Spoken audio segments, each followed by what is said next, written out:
یوم تلنگانہ قومی یکجہتی کے موقع پر حیدرآباد میں مجلس کی ترنگا بائک ریلی۔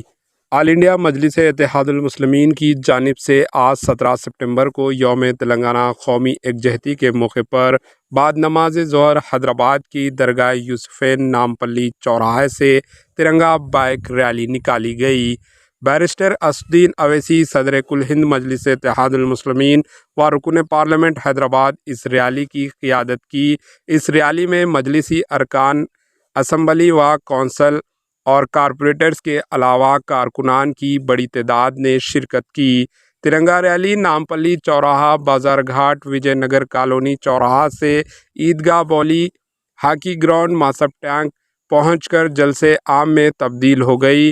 بیرسٹر اسد الدین اویسی ایم پی و صدر کل ہند مجلس اتحاد المسلمین یوم قومی یکجہتی کے موقع پر ترنگا لہرایا اور جلسے عام سے خصوصی خطاب کیا۔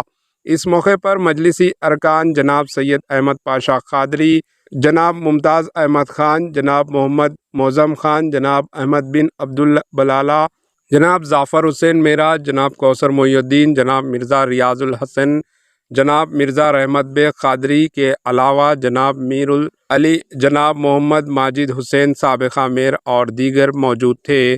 قبل ازیں تمام ارکان اسمبلی و کونسل، کارپوریٹرز اور محبان مجلس کے ہمراہ اپنے حلقوں اور علاقوں سے ذیلی ترنگا ریلیوں کے ذریعے درگاہ یوسفین نامپلی پہنچے۔ نامپلی چوراہے سے تمام ذیلی جلوس مرکزی جلوس میں شامل ہو گئے۔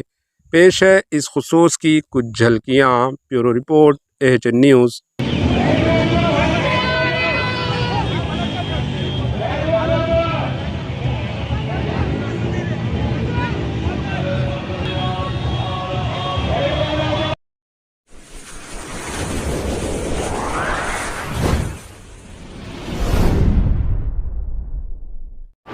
AHN نیوز کو لائک کریں، شیئر کریں اور سبسکرائب کرنا نہ بھولیں۔